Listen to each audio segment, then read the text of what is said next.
আমার ধুলোয় মিশতে চলেছে আর আমি তোকে ক্ষমা করে দেব?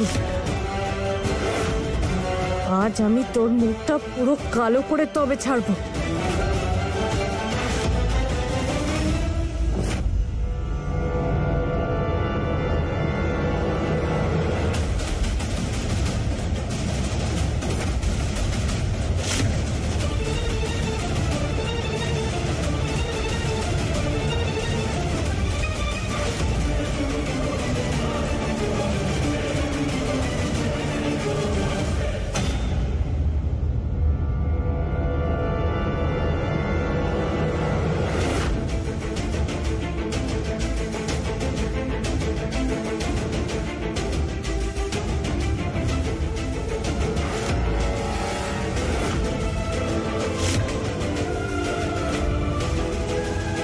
বৌমা, তোমাকে বলেছি না এর মাঝে ঢুকবে না।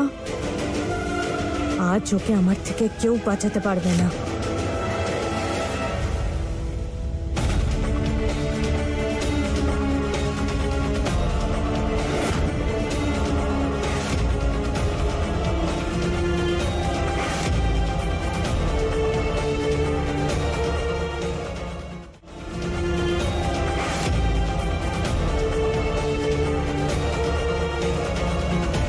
আচ্ছা ছোট মা, এমন কি করেছে ও যে আপনি ওকে এত বড় শাস্তি দিচ্ছেন? ওকেই জিজ্ঞেস করো ওকে যে ওর জন্য এই পরিবারের সম্মান ধুলোয় মিশে গেছে, মুখ দেখানো দায় হয়ে পড়েছে। আসলে কি বলো তো স্মল বৌমা, ওই যে মেয়েটা যে পার্টির সব প্ল্যানিং করছিল, ও না এই বাড়ির নাম্বারে ফোন করেছিল আর ও না বলেছে যে ও এখানে কাজ করবে না।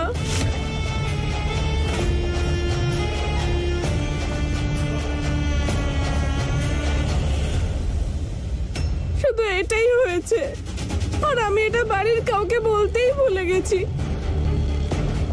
কি বলতো, আমার না ইটিং এর টাইম হয়ে গিয়েছিল আর আমার পেটের মধ্যে র‍্যাটস দৌড়াচ্ছিল আর আমার মাথার মধ্যে ককরোচেস। আমি এই ভুলটাই করেছি আর এটার জন্যই এই অবস্থা। কিন্তু ছন্দ, তুমি এত বড় কথাটা কি করে ভুলে গেলে? আরে মিস্টেক হয়ে গেছে, শুধু বলতে একটু দেরি হয়ে গেছে আমার। চুপ কর ছন্দ। আরে আজ তো এই বিদেশি অতিথিদের সামনে আমাদের শোভন বাবার সম্মান ধুলোয় মিশিয়ে যাবে। কে বাঁচাবে এই বাড়ির সম্মান আর আমাদের প্রিয় শোভন বাবার সম্মান? কেউ। শোভন বাবা বলেছিল আমাকে যে এই বিদেশি অতিথিদের সবকিছু একদম দেশি স্টাইলেই চাই, খাবার থেকে শুরু করে সাজানো পর্যন্ত। এবার কি হবে? আরে